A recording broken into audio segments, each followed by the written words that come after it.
Hello everyone, Dan here from the Next Issue Podcast. On today's video, we'll be doing a review for Interview with the Vampire, Season 2, Episode 2, Do You Know What It Means to Be Loved by Death?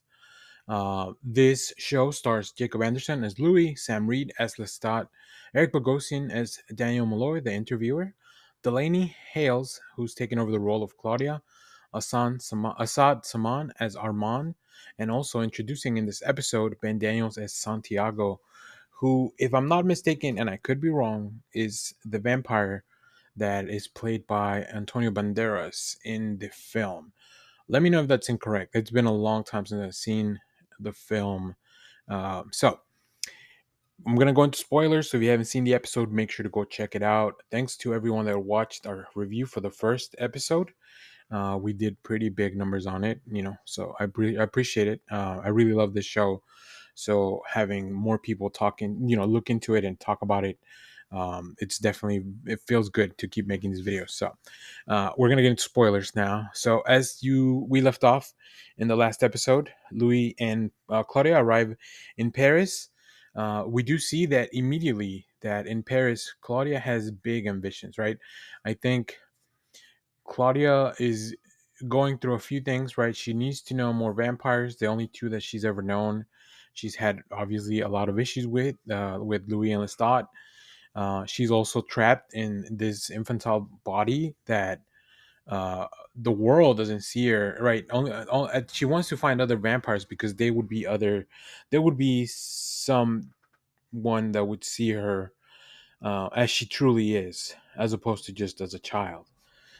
So we also see that the interview is taking a bit of a different dynamic in the present timeline with Armand there. So now both Louis and Armand are telling the story, whereas and initially it was just Louis being interviewed. We do also see that Claudia has been growing apart from Louis as well. Their missions are, I guess, their goals are different, and they've been a little bit at odds ever since whatever happened with Lestat in last season. We do finally get to see here Armand and Louis meet cute, if you will, as they finally meet in Paris for the first time. There's a whole very interesting scene full of a lot of tension where uh, Daniel Malloy, as he's learning all this, he's adding a lot of his own kind of biases, and I think the both Armand and Louis are kind of noticing this. We'll talk about that in a second. We finally arrive at the Theater de Vampire, the Vampire Theater, which Armand runs, and there we'll meet a whole plethora of other vampires as well. Um, Louis and Claudia are invited to a performance by Armand, and they finally get to experience and see other vampires. Now, the theater is pretty interesting because obviously, to the majority of the people, this is all make believe and it's all acted. But then when we get to the last part of the performance, you see that all that is real. Like there's a real person that really needs help. She's been kidnapped, so it looks like for the last presentation of the performance, they kidnap a real person and then they kill them on stage in front of the public because everyone at this point they believe that everything they've seen is make believe, right? They do a lot of really neat parlor tricks. They spray fake blood. Santiago, who's the main performer, puts on like this little supposedly hangs a rope on himself so that he can fly around. But Claudia notices that the rope isn't tight, so that means that he's actually flying in front of all these people, and they're not the wiser.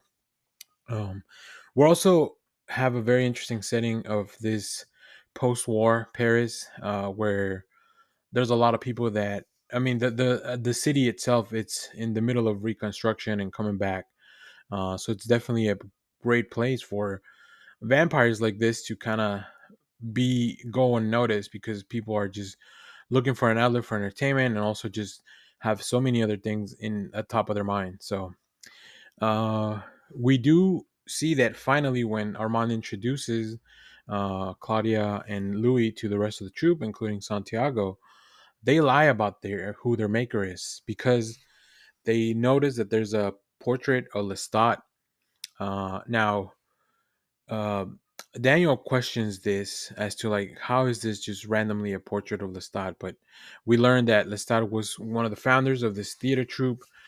So really, really, like they've gotten themselves into quite a hole because obviously these people, these vampires, probably are friends of Lestat or they care for him. Maybe we don't really know. And Armand has a few inklings about that because obviously they can kind of read each other's minds and they can reach out to each other's feelings. So it's pretty interesting. In the present, as we see, Louis continues to antagonize Daniel in the as he becomes more cynical with the interview. So they do like this kind of personal attack on him to kind of bring him back on track. So the interview itself, it's more antagonistic as we kind of dive into the story. Um, we also see Louis investigating to see if Lestat is really alive. He goes to the bank, and we see that he was left a box with a letter, and we get to see Sam read, be this image of Lestat that Louis has in his head as he reads the letter. We also get a really cool sequence of these vampires all going on a hunt to what they call this at the end of the episode in the after credits on the behind the scenes. They called it Murder Mansion. And it's just a wild, although we don't see a lot of the violence, it's a lot of implied violence happening in the background while we have Armand and Louis in the foreground, just kind of talking and getting to know each other. Obviously, we know that they've been together for a while, so this is probably the beginning of that relationship. We discovered that Armand was also with Lestat, so like that's another wrench in the works. One thing that I'm not really sure of, and this is just something I wrote down on my notes as I was watching the episode, both Armand and Louis pull out a cigarette, and I just started wondering, like, do these vampires breathe? Like, why are they smoking? Does the tobacco and the nicotine still have an effect on them? I'm guessing it would, since it would still get on their bloodstream, but I don't know how vampires work in that manner. I just thought it was something interesting. Like, obviously they do it because it looks cool, right? But yeah, really interesting episode. I think the hostility between the interviewer and the vampires in the story, obviously Daniel feels ambushed because of Armand was pretending to be the servant all through the first season. So yeah, I wonder where that's gonna go. And of course, the Lestat in the past, the Lestat of it all is going to come back to bite him in the butt or in the neck, I guess, in this case. Also, Santiago becoming a little bit more antagonistic towards Louis as after he fell asleep in one of the performances. So yeah, a lot of hanging threads right now. Of course, it's the beginning of the season, so they got to plant all those seeds. You know, the fractured relationship between Claudia and Louis, the escalating back and forth in the interview in the present timeline, Armand and Louis' relationship, Lestat and the secret of it all. So yeah, it's gonna be really interesting. So far, we've only seen Lestat in images or flashbacks. We don't really know, other than him eating that rat in the coffin. We don't really know where he's at. So it's gonna be really fun, really interesting, and I'm looking forward to it. So if you have seen this episode, let me know what you thought about it down in the comments. As always, thank you for watching, everyone. Remember to share, like, subscribe, hit the bell so you know when we go live. That is most Saturdays, 10 a.m. Central Standard Time. Stay tuned. We have more comic reviews, trailer reactions, TV recaps, all that fun stuff here in the channel. Thanks for watching, everyone. Bye bye.